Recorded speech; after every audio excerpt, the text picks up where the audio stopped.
everyone, welcome back to my channel. My name is Heather and right now I'm in my backyard with about an 18-year-old river birch that my husband and I planted ourselves. So it was quite a bit smaller and right now it's huge. It's still considered juvenile. It's not fully mature. It's going to get a lot bigger, but it's gorgeous and it manages a water issue that we have back here. So if you remember last year, I did a video with Davy Tree and they came in and they removed the Salix discolor or the pussy willows that flanked each side of this.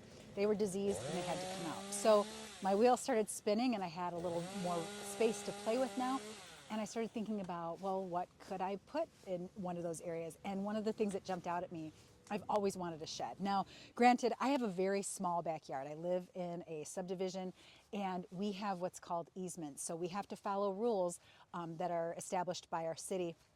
And an easement is an area that is along your property line that you cannot build a permanent structure. So my garden is a pie shape, so it's bigger in front and very narrow in the back.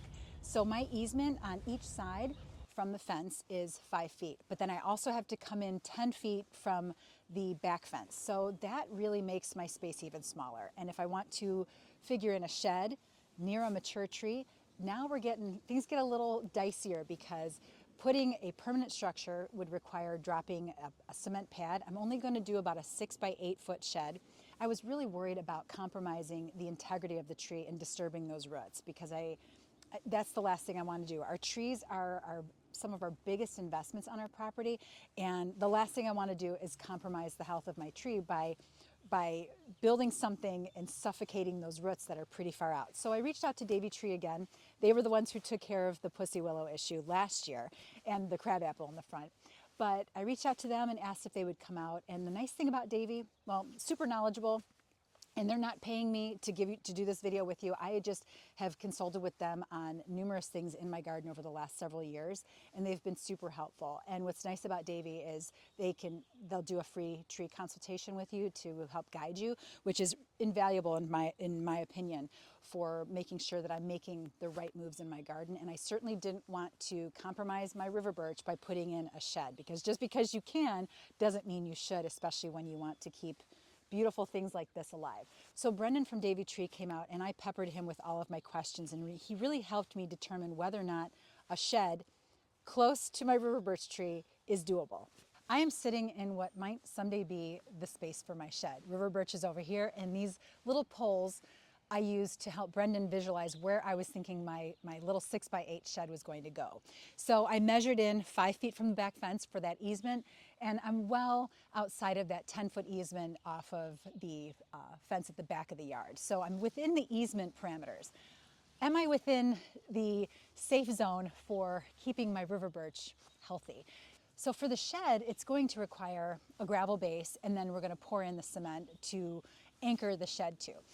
And all of that could potentially do a number on suffocating all of the roots that are here. So my question was, where can I locate this shed without compromising the river birch? So he looked at it and he goes, well, it looks kind of iffy, and he did some measuring.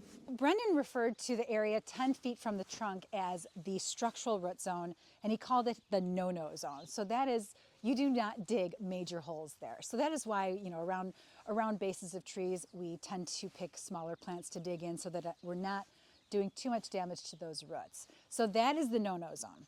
So then he mentioned the critical root zone, and I was not familiar with that. And he showed me how to figure that out. And that is the area where you can dig in, but you don't want to remove more than 30% of that area.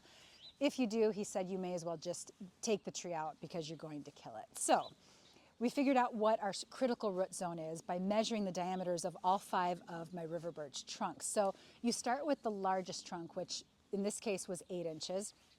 And then I took the other 4 trunks, measured those, but I cut those measurements in half for the other 4 trunks. So the full measurement for the 8-inch one, 8 inches.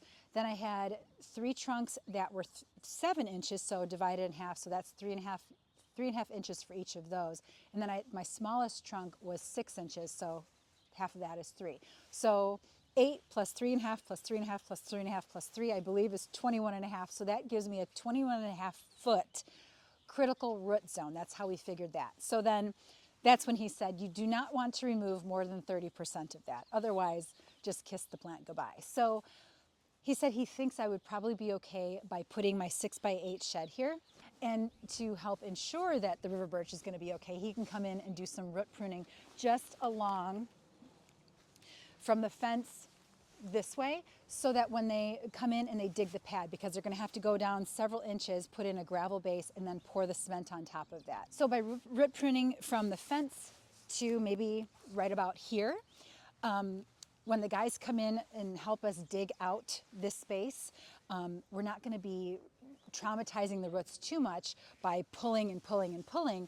They will already have been cut. Then he also suggested a growth inhibitor, which would be applied at the base of my river birch trunk. So that will prevent the tree from putting on a lot of growth while it's still trying to recover from the root prunes. So he's going to send me estimates for those things, and then I'll weigh everything and then decide how we're going to move forward. I may take these stakes that I put in to kind of give them a visual and move them maybe a foot or two that way. But I have to be careful because it's such a narrow spot, and then I have to think about those easements too. If it wasn't for those easements, I could push it further back and have a little more wiggle room. For right now, at least I did my homework to determine whether or not it was possible. So these are the things you have to think about when you have mature trees on your property and you're thinking about digging and adding permanent structures to those areas. You really want to think about how those things are going to affect the health of some of the most expensive things that we add to our gardens. So for right now, I'm gonna marinate with these sticks and my chair and think about how this is going to come together. And you know, being in that I live in it's a small space, it's a wedge-shaped garden, and this is the smallest space. Those easements really complicate things too, but I'm determined to make it work. And the first step in making sure that this is doable is making sure that this guy is going to be kept healthy. So lots to think about, and I'm really excited I haven't even picked the shed yet, guys. I just know that I want a 6x8 structure here, and yeah, we'll see what happens. But these are the early steps. And if Brendan would have said, I don't think that's the best idea, then I would have just forgotten about the shed altogether and figured out something else for this space. But for right now, we're gonna roll with a shed possibly. I don't know what type of shed I'm gonna put in here. I just know my dimensions. And for right now, that's pretty good. I'm happy with that. So that's all for now. My wheels are spinning, and now that I've got the go-ahead from Brendan, then I can move forward with the rest of my plans. So I'm really excited. It's gonna be beautiful. I've always wanted to have a little shed back here. It'll be super convenient to have all my tools here, my fertilizer, all of the things, my containers for winter storage and everything, and not my garage is just a total mess from everything that I have. So, all right, guys, I hope you liked the video. I hope this helps you plan out, you know, whether or not, or determine whether or not you should put structures around established trees. And thanks for watching. If you liked the video, please throw up a like, subscribe. I'd love to have you along and hit that little bell so you never miss a post. All right, guys, I'll see you in the next one.